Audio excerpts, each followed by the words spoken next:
Nado, selamat malam. Selamat malam Mbak Zilvia. Ya, Pak Nado, Kominfo mengidentifikasi ada 771 hoax yang tersebar di media sosial sejak Agustus sampai Februari 2019.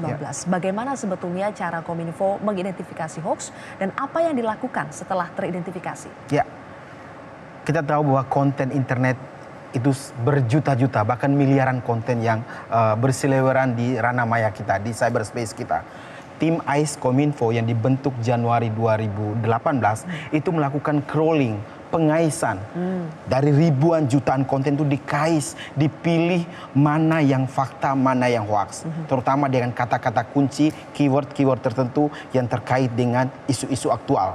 Termasuk dengan isu Pilpres, keyword-keyword seperti 01, 02, Pak Jokowi, Pak Sandiaga Uno, Pak Prabowo, Pak Maruf Amin. Keyword-keyword itu kemudian ditarik menggunakan mesin yang bekerja 24 jam, 7 hari seminggu, didukung oleh tim sebanyak 100 orang, tim verifikator, bekerja kemudian validasi, verifikasi, dan kemudian ketika menemukan hoax, lalu distempel hoax oleh Kementerian Kominfo, lalu dipublish lagi kepada publik melalui sejumlah media sosial kita, kanal media sosial kita, dan termasuk menyebarkan kepada media-media mainstream, termasuk Metro TV. Kami kirimkan informasi hoax setiap hari, setiap minggu, setiap bulan, bahkan laporan bulanan. Selanjutnya kepada para pelaku atau distributor hoax yang melakukan pendistribusian konten hoax melalui media sosial, kita proses hukum. Selain konten hoax yang diblokir, akun yang melakukan distribusi hoax juga diblokir, tapi proses seluruh tadi diserahkan kepada teman-teman di direktorat. Apakah betul seluruhnya, Pak? Artinya begini, data semua kita sampaikan kepada Polri. Tentu saja teman-teman di Direktorat IT dan Cybercrime, Barreskrim Mabes Polri tentu akan memilah mana yang paling berdampak, mana yang paling signifikan untuk diproses. Artinya mengingat ratusan konten hoax tadi. Artinya tentu saja ada skala prioritas. Tapi yang intinya diutamakan. postingannya itu di take down, kemudian juga penyebarnya akunnya diblokir. Betul sekali Mbak Zilvia. Diblokirnya dalam jenjang waktu berapa lama itu? Itu secara teknis itu selamanya, selama belum ada protes atau pernyataan dari yang bersangkutan bahwa dia sudah berkomitmen untuk tidak lagi pernah menyebarkan hoax. Selama tidak ada protes, kami merasa menilai bahwa tidak ada upaya dari yang bersangkutan, sehingga proses pemblokiran terhadap akun-akun tersebut tetap akan dilakukan selamanya. Kalau kita lihat Pak Nando, ini kan dari data-data sampai bulan Februari 2019 ternyata isu yang paling banyak itu terkait dengan politik. Sampai 180 lebih. Nah, itu lebih spesifiknya politiknya terkait apa? Apakah semua ini terkait dengan Pilpres atau Pileg juga? Dari 771, 181 adalah isu politik. Isu politik yang paling banyak menyita perhatian, yang paling banyak dijadikan bahan hoaks adalah isu Pilpres. Dari 181 hoaks tersebut, terdeteksi atau kami mengkategorikan setidaknya 60% hoaks itu yang ditujukan kepada petahana.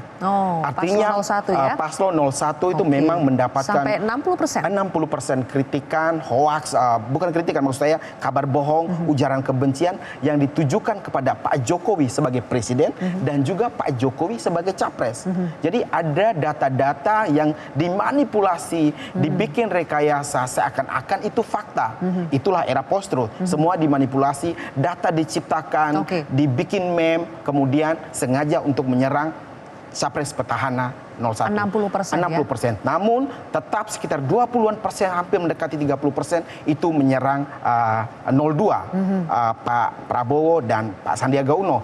Sekitar 10-an% itu netral, artinya terkait dengan demokrasi pada umumnya. Artinya tidak menyerang 01, tidak menyerang 02. Yang terkait dengan penyelenggara pemilu, KPU misalnya? Betul.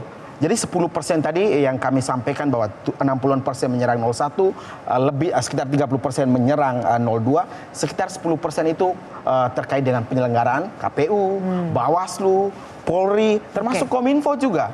Ketika diserang juga kami dianggap berat sebelah lah, dianggap tidak fair dalam memilih hoaks mana. Padahal kami oleh Menteri Rudiantara sangat firm. Kami yang bekerja di pengaisan konten di tim AIS ini tegak lurus. Yang kami bela adalah negara, adalah Indonesia. Jadi semua hoax tidak pandang ini menyerang siapa, semuanya Tidak pandang bulu, mau menyerang 01, menyerang 02, kita klarifikasi, kita verifikasi. Kalau itu hoax, kami sampaikan. Pak Nando, kebanyakan hoax itu dilakukan oleh akun asli atau banyak juga yang akun robot? Secara teknis dan secara kami pantau secara langsung menggunakan mesin, itu adalah akun asli. Berarti bisa diketahui dong pelakunya? Bisa diketahui, makanya sejumlah pelakunya sudah diproses hukum. Ya, ya. Mbak Zilvia tahu ya, ya. Kasus Ratna Sarumpait sedang disidangkan, kasus kemudian 7 kontainer juga, itu hasil penelusuran tim AIS kita yang kemudian kita kirimkan ke Barreskrim Polri dan kemudian diproses penegakan hukum.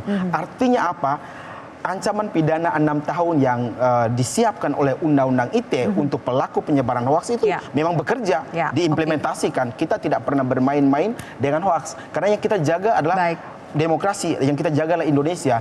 Pilpres hanya 5 tahun, tapi Indonesia adalah selamanya. Nah, sebetulnya dari Kominfo kan sudah melakukan sejumlah upaya, misalnya membuat ada lambe hoax, ya. Selain membuat akun untuk meng-counter hoax-hoax tersebut, apalagi upaya yang dilakukan Kominfo untuk mengantisipasi hoax yang semakin menjelang pemilu ini semakin banyak? Ya, betul sekali.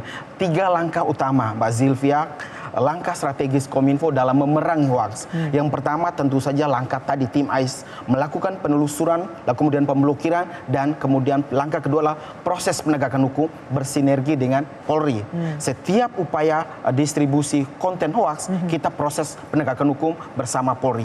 Langkah ketiga yang paling juga tidak kalah pentingnya adalah literasi digital. Kita tahu bahwa masyarakat Indonesia angka literasinya masih kecil. Tidak hanya literasi digital, tapi literasi konvensional, literasi media itu masih sangat kecil. Kita di 2017 menginisiasi pembentukan Siberkreasi, Gerakan Nasional Literasi Digital. Saat ini sudah lebih dari 96 instansi, baik kementerian, lembaga negara, perguruan tinggi negeri, BUMN yang terlibat dalam organisasi Siberkreasi ini untuk terus mengkampanyekan betapa hoaks itu membahayakan sendi-sendi kehidupan berbangsa kita. Betapa saring sebelum sharing, betapa kita harus mendaya gunakan teknologi informasi ini untuk hal-hal positif. Untuk apa? Untuk Indonesia yang jauh lebih baik. Terakhir Pak Nando, sejauh tim AIS ini bekerja, bagaimana sebetulnya pola produksi dan juga penyebaran hoax yang selama ini sudah bisa terbaca dari Januari 2018 pembentukannya sampai sekarang? Ya, kami melihat melalui mesin AIS kami bahwa ternyata para pelaku penyebaran hoax ini pada umumnya mereka membuat sebuah akun baru pada Twitter, Facebook atau Instagram, lalu memposting konten. Setelah itu konten tadi di screen capture, ditangkap layar, lalu disebarkan melalui WhatsApp. Lalu akun yang mereka ciptakan tadi itu kemudian ditutup. Sehingga akun tadi kemudian dilacak oleh mesin kita hanya sekali dan kemudian karena mesin kita cukup canggih, itu bisa menelusuri. Kemudian proses lebih lanjut seterusnya adalah melalui WhatsApp group, melalui jaringan WhatsApp. Itulah mengapa Kementerian Kominfo 3 minggu yang lalu bekerja sama dengan WhatsApp membatasi forward message yang sebelumnya 20 untuk sekali forward, sekarang hanya 5. Baik, terima kasih Pak Nando. Mudah-mudahan perjuangan untuk melawan hoax ini tetap bersama-sama kita gaungkan ya. Terima kasih Mas.